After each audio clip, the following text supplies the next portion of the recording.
Hello everyone, welcome to History and Culture. In every era, the tombs of emperors and aristocrats have always held a powerful allure for people.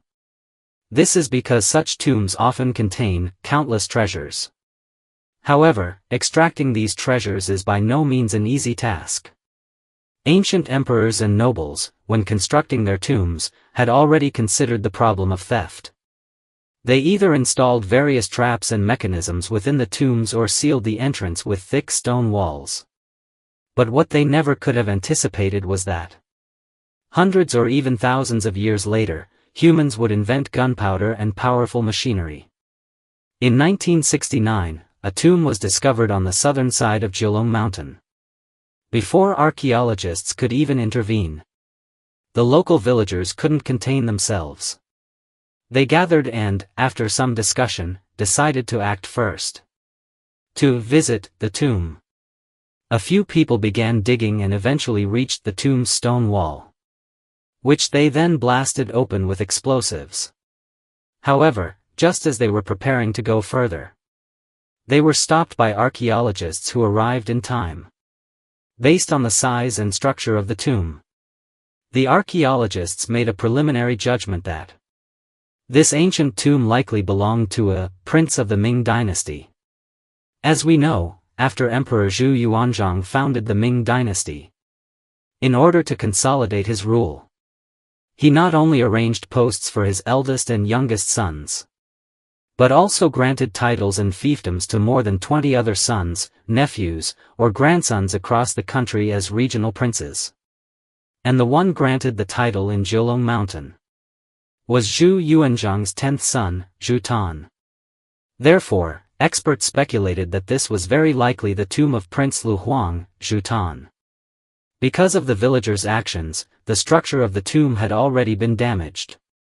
To rescue and protect any artifacts that might still be inside, the experts decided to carry out a full excavation. But then, strange things began to happen. According to the stone wall at the site, the archaeologists believed the burial chamber should be right behind it. Yet no matter how much they dug, all they encountered was compacted yellow earth. No sign of the tomb chamber at all. At first, the archaeologists suspected they might have been digging in the wrong direction. But based on the stones previously unearthed, the direction seemed correct. So they continued digging. Just as they were preparing to explore deeper, an unexpected incident occurred. A tunnel they had just dug, about 30 meters long, suddenly collapsed and was instantly filled with earth. Sensing the imminent danger, the team quickly evacuated the tunnel. Strangely, once they left, the collapse stopped. Faced with this situation, it was undoubtedly too dangerous to continue. For safety reasons, the archaeologists decided to suspend work temporarily. But having come this far, no one was willing to give up. So they attempted to re-enter the tunnel. This time, they were shocked to find the tunnel filled with water. And in the water, a faint outline of a tomb gate structure appeared. Upon seeing the gate structure, the experts finally understood what had gone wrong earlier. They hadn't dug in the wrong direction. They simply hadn't dug deep enough, and their path had missed the gate from above. As for how deep the actual burial chamber was, no one knew yet. They would have to dig deeper to find out. However, at this point, the archaeologists began to hesitate again. They wondered if, even if they reached the chamber, they might find it completely empty. After all, considering Prince Zhu Tan's status and Zhu Yuanzhang's frugal policies, all this effort might be for nothing. But then again, having come this far, giving up now would be a great pity. So, after much deliberation, the team decided to continue the excavation. Yet another unexpected event occurred. Just as the team finally found the tomb entrance and was preparing to open it, dark clouds suddenly gathered in the sky, and it began to rain. Even stranger, the rain lasted for several days, with no signs of stopping. The rainwater, mixed with mud, flowed into the freshly dug tunnel. completely flooding it. Everything they had painstakingly dug was washed away in an instant. And the archaeologists' efforts were wiped out in the blink of an eye. At this point, many members of the archaeological team couldn't help but begin to wonder, had the Prince of Lu manifested his spirit? Was he unwilling to let future generations enter his final resting place? The series of collapses, heavy rains, these coincidences, inevitably led people to consider supernatural explanations. Even many experts didn't entirely dismiss such thoughts, though they were engaged in scientific research. No one dared to be careless when dealing with such a mysterious place as an ancient tomb. Whether you believe it or not, since the tomb of the Prince of Lu had already been excavated to this point, there was no reason to give up. So, the archaeological team resumed their clearing efforts. It took them a full 3 months to completely remove the accumulated water and mud from the tomb passage. Under the scorching sun, they shoveled earth 1 scoop at a time and drained water 1 bucket after another, until they once again stood before the tomb's entrance. When they cautiously opened the tomb chamber door, what they saw left everyone stunned. At the front of the chamber stood a massive, eternal lamp vessel, a device commonly found in ancient tombs. Its purpose was to consume the oxygen within the chamber, thus preserving the body and the burial items more effectively. The presence of this design showed that the tomb builders had thoroughly considered the preservation environment of the burial chamber. Beyond the spot where the eternal lamp stood, what next came into view was a countless array of precious artifacts. In the front hall of the chamber, numerous burial items were neatly arranged, including exquisitely carved wooden figurines, ancient tables and desks, models of carriages and horses, and the treasure of the Prince of Lu, a wooden seal that signified his royal status. Though these artifacts had endured centuries of time, they were still well preserved, bringing great joy to the experts.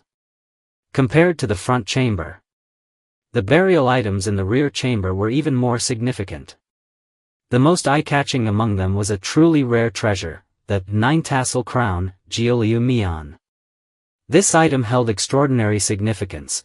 It is the only known physical crown used by a Ming Dynasty prince ever discovered in China. Not only is it intact, but it is also crafted with remarkable skill, earning it the title of a priceless treasure. According to History of the Ming Dynasty, Rites and Attire, the 9-tassel crown was only worn on special occasions, such as ancestral worship, court ceremonies, enfeoffments, and royal weddings. It symbolized a prince's identity and rank. Tassels, also called jade tassels, were strings of jade ornaments hanging in front and behind the crown, swaying gently with the wearer's movements. Each tassel had 9 beads, strung in sequence using red, white, blue, yellow, and black gemstones, such as jade, coral, and agate. There were 18 tassels in total, 9 in front and 9 in back, amounting to 162 beads. When Zhu Yuanzhang, the founding emperor of the Ming, established ceremonial codes, he stipulated that the emperor's crown had 12 tassels. The crown princes had 11, and a prince's had 9. These tassels, which hung in front of the face, were meant to shield the wearer's visage and underscore royal dignity, symbolizing the separation of royalty from mundane affairs and their focus on national governance. The craftsmanship of the 9-tassel crown was extremely intricate. The crown stood 18 centimeters tall, 23.5 centimeters wide, and 49.4 centimeters long. It was composed of 2 main parts, the crown body and the frontal board. The crown body's internal structure was made from finely woven bamboo strips arranged in a hexagonal grid, covered with black silk fabric and lacquered. Its edges were reinforced with iron wire and trimmed with gold. On the front and back bases and the center, rectangular gold plates with rounded corners were inlaid.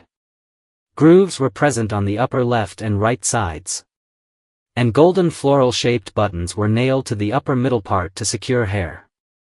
Two similar gold buttonholes at the lower part were used to fasten red decorative cords. The frontal board was covered in black lacquered gauze. And its base held the crown ring, also made of woven bamboo strips. Beneath the ring, a piece of green jade was affixed. The entire structure was firmly secured with gold wire, making the crown both sturdy and visually elegant.